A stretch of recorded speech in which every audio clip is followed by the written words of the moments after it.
বাচ্চা নেওয়ার আগে আমি বলছিলাম না আমার মেয়ে বাচ্চা একদম পছন্দ না। আমার মেয়ে বাচ্চা লাগবো না, এখন এ বাচ্চা নদীতে ফেলা। তুমি কি বলতেছো এসব?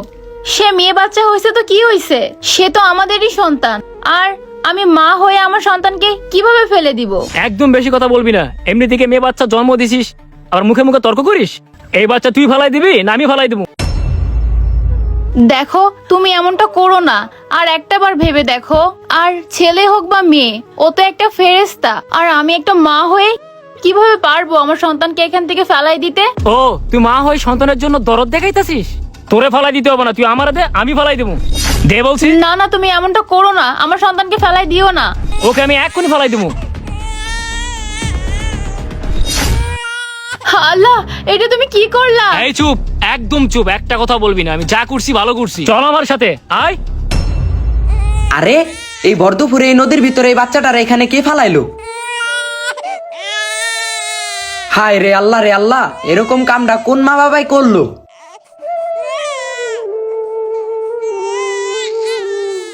হায় আল্লাহ, এরকম নিরীহ বাচ্চাটারে ওরা নদীর ভিতরে ফালায় দিল।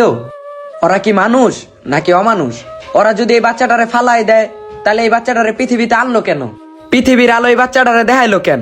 আচ্ছা যাক, ওরা ফালাই যেহেতু দিছে, এখন তো এই বাচ্চাটারে বাঁচাইতে হইব। ওরে আমি আমার বাসায় নিয়ে যাই। কিরে রাব্বি, তোর হাতে দেখতেছি বাচ্চা, তুই এই বাচ্চা কই পাইলি? বিশাল ভাই, আমি ওই ব্রিজের নিচে মাছ ধরতেছিলাম, হঠাৎ দেখি উপরে থেকে কি যেন একটা পড়লো। তারপরে কাছে যেয়ে দেখি একটা বাচ্চার কান্নার আওয়াজ। তারপর আমি দৌড়ায় যেয়ে এই বাচ্চাটারে তুলি। বিশাল ভাই, মানুষ কত নিকৃষ্ট হইলে এরকম একটা নিরীহ বাচ্চাটারে ফালাই দিয়া যায়? হ, সবই তো বুঝলাম, কিন্তু রাব্বি তুই এই বাচ্চা কি করবি এখন? ভাই আমি আর কি করবো ভাই, ওরে আমি আমার বাসায় নিয়ে যাই।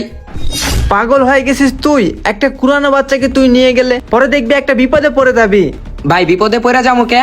আরে তুই বুঝতেছিস না, এটা অন্য মানুষের বাচ্চা। তাছাড়া তুই এই বাচ্চাটা যদি বাসায় নিয়ে যাস, পরে দেখবি পুলিশ তোর বাসায় আসবে। তার চেয়ে ভালো আমি একটা কথা বলি, শোন, এই বাচ্চাটাকে চল আমরা থানায় দিয়ে আসি। হ ভাই, ঠিকই কইছেন।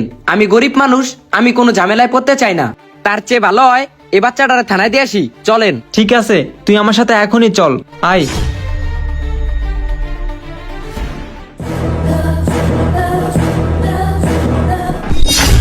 আরে এটা তো দেখি ওই বাচ্চার মা বাপ। এ রাব্বি দাঁড়া, আমার মাথায় একটা বুদ্ধি আসছে। কি বুদ্ধি? এখন আবার কি বুদ্ধি আসলো ভাই তোমার মাথায়? আচ্ছা শোন, এই বাচ্চাটাকে আমরা পুলিশের হাতে না তুলে দিয়ে বিক্রি করে দেই, তাইলে আমরা মোটা অঙ্কের টাকা পাবো। কি কন ভাই, টাকার কারণে এই বাচ্চাটারে বিক্রি করে দিবেন? আরে হ, শুনছি বাচ্চা বিক্রি করলে নাকি অনেক টাকা পাওয়া যায়। আর শোন, এই বাচ্চাটাকে আমি কেমনে বিক্রি করি তুই শুধু চায় দেখ, আয়। আচ্ছা লন।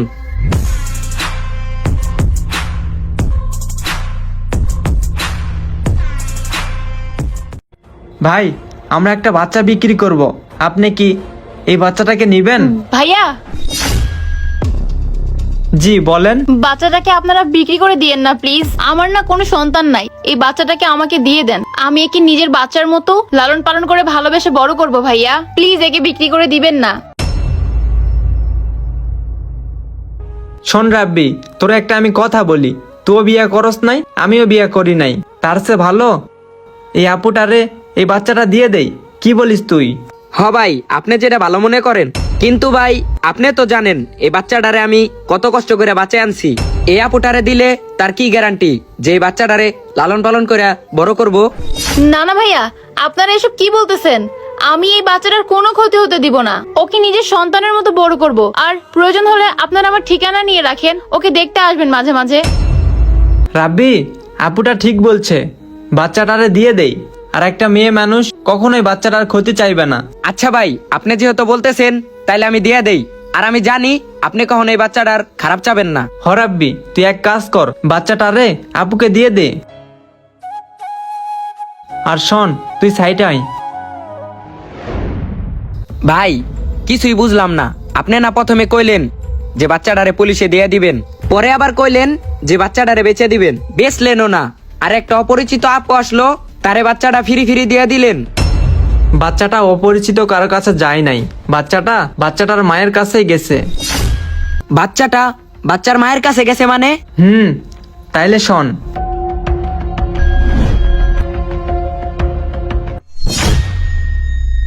রাব্বি, সবকিছুই তো শুনলি, আর আমি যেটা ভালো মনে করছি সেইটাই করছি। আর আমার মনে হয় এত কিছু ঘটার পরে বাচ্চাটার মা বাচ্চাটাকে কষ্ট দিবে না।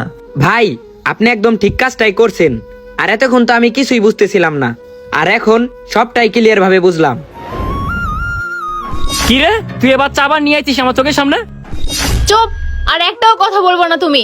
যে মানুষ নিজের সন্তানকে নদীতে ফেলে দিতে পারে সে কখনো আমার স্বামী হওয়ার যোগ্যতা রাখে না। আর আজকেই আমি তোকে ডিভোর্স দিব, থাক তুই। যে পুরুষ নিজের সন্তানকে ভালোবাসতে পারে না সে কখনো প্রকৃত বাবা হতে পারে না। বাবা হওয়া অনেক সহজ, কিন্তু একজন বাবার দায়িত্ব পালন করা অনেক কঠিন। আর সন্তান তো সন্তানই হয়, সেটা ছেলে হোক কিংবা মেয়ে। যেই সন্তানকে আপনারা মেনে নিতেই পারবেন না, সেই সন্তানকে আপনারা পৃথিবীর আলো কেন দেখাইছেন? আর যাই হোক, ভিডিওটা যদি আপনাদের একটু পরিমাণ ভালো লেগে থাকে তাহলে অবশ্যই লাইক, কমেন্ট, শেয়ার করে পাশে থাকবেন। ধন্যবাদ সবাইকে।